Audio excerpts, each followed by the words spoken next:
colleagues, my name is Wiktoria Wojciechowska. It's my pleasure and an honor to invite you to the first session of our symposium. Let me introduce my co-chairs, Professor Thomas Weber and Professor Andrzej Januszewicz. And we proceed with the first lecture. Professor Reinhold Kreutz from Germany, with a topic dedicated to environmental pollution, recognition of the problem in the medical scientific societies and guidelines. Professor Reinhold, the floor is yours.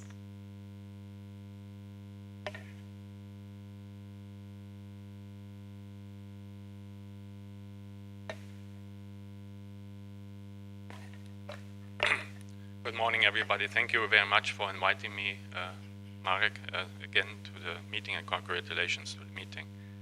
So, which medical scientific societies I should look into?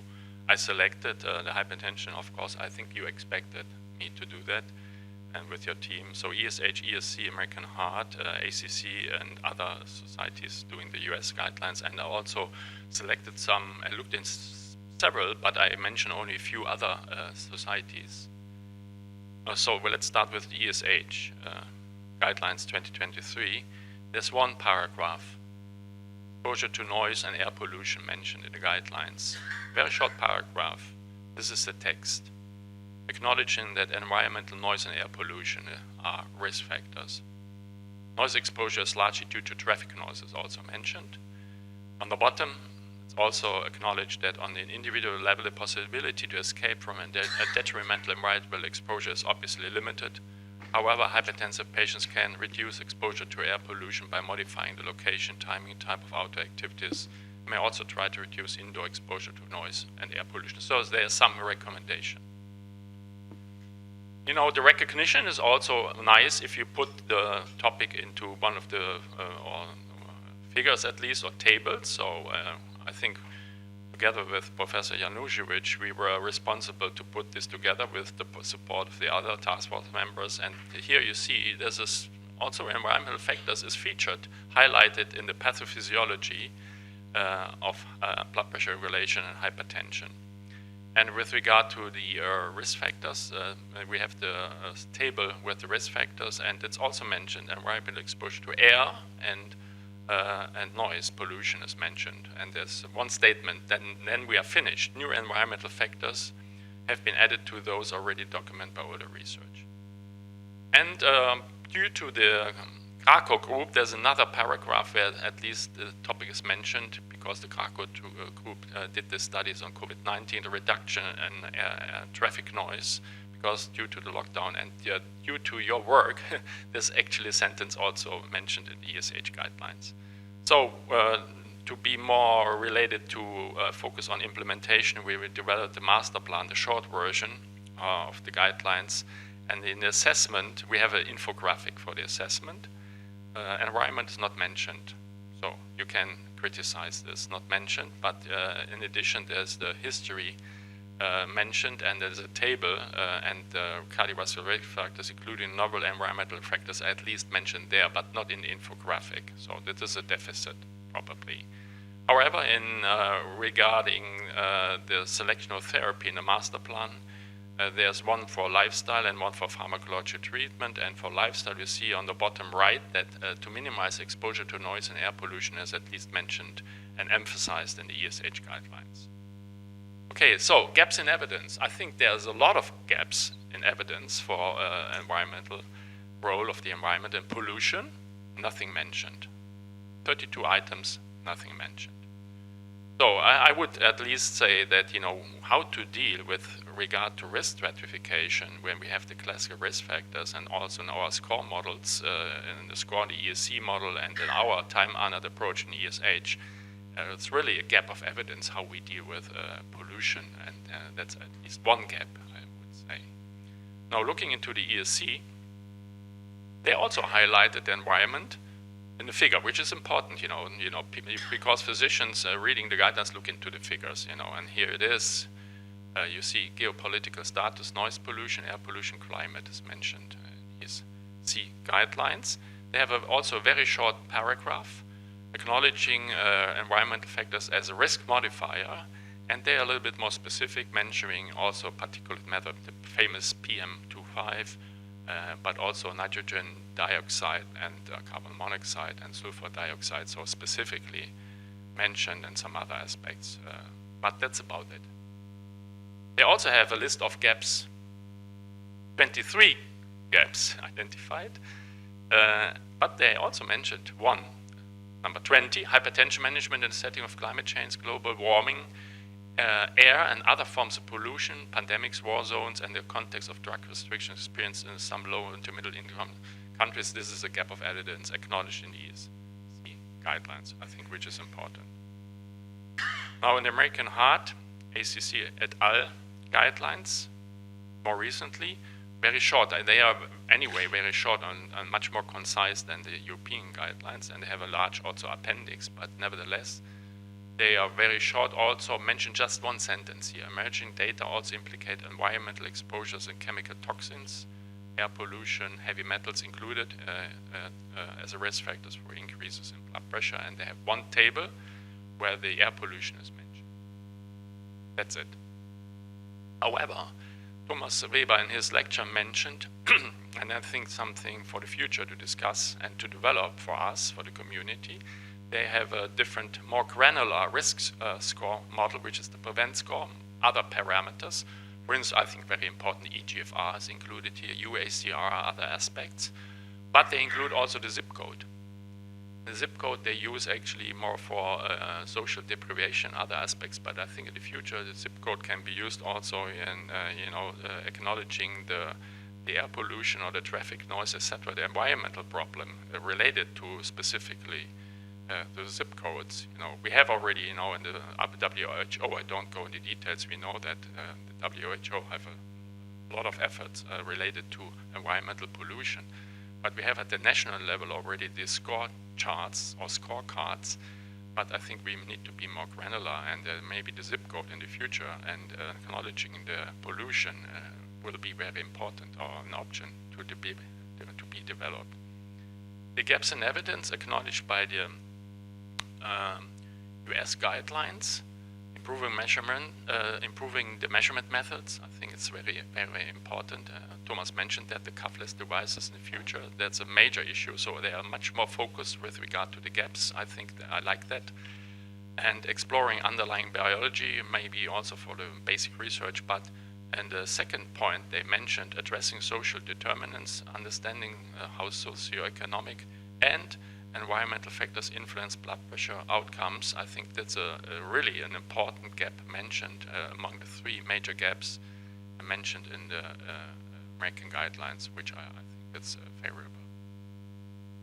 Now, I looked in some other guidelines related to cardiovascular medicine first, and I just would like to mention a few.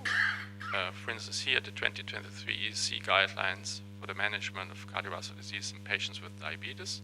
Environmental pollution recognition, none. You cannot find the word pollution, environment, nothing in this guideline.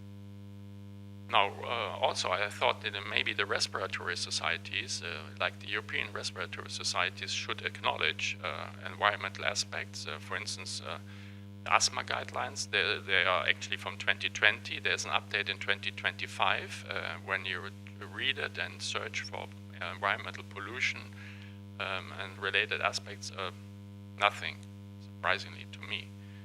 Looking at COPD, at least, the famous gold for the COPD, of course, tobacco smoking is the major aspect here in most of the patients, but at least they also mention and they acknowledge inhalation of toxic particles and gases from household and outdoor air pollution, risk factors, and also risk factors for the disease per se, but also for the exacerbation of COPD. So they mention this and acknowledge.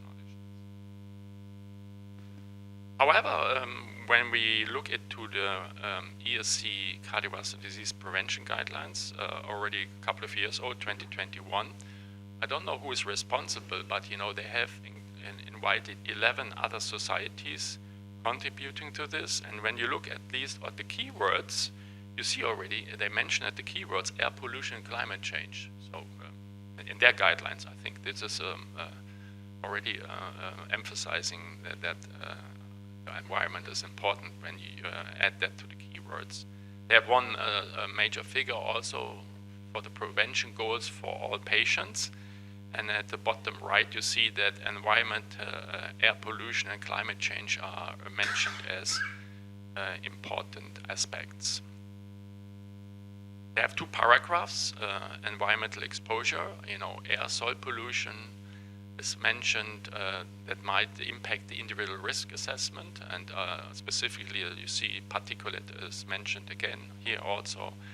And I think the statement on the bottom left, a recent model estimated that loss of life expectancy due to ambient air pollution is similar to, if not exceeding, that due to tobacco smoking, and accounts for global excess mortality, 8.8 million per year. So we have always, tobacco is very important as a classical established risk factor, but we are far away from acknowledging that air pollution is probably similar or exceeding in the impact in the impact on risk.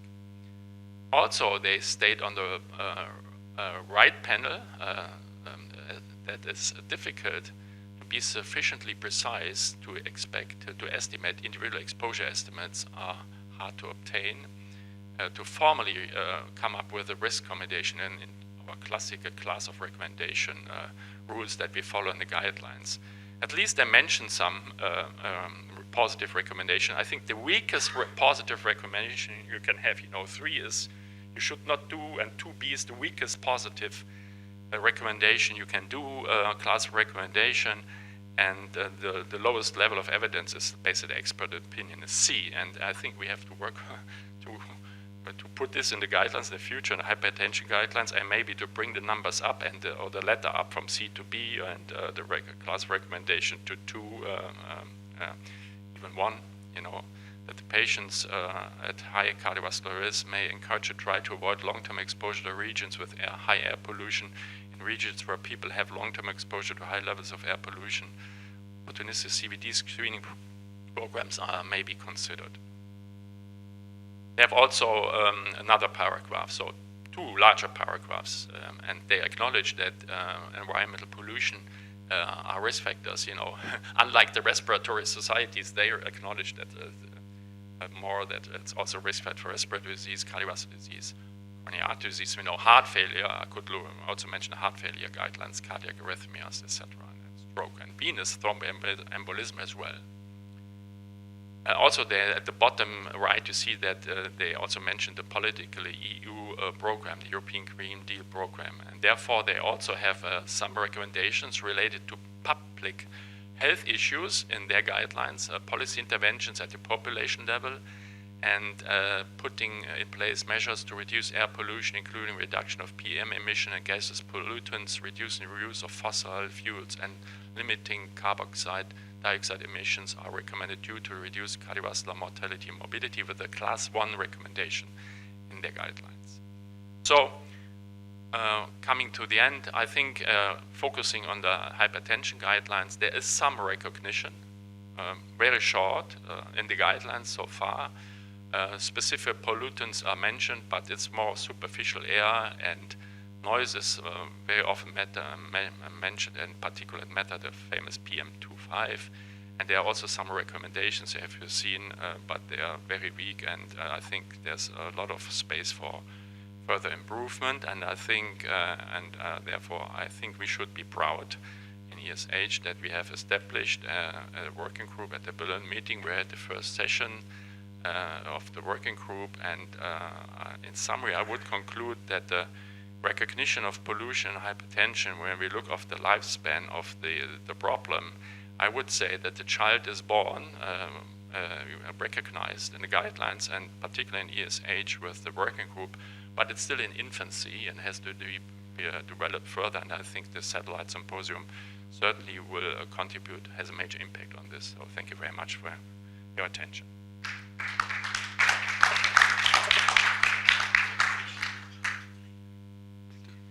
So thank you very much, Reinhold. I think there are no questions at this time. There's a question. Discussion is at the end of the session.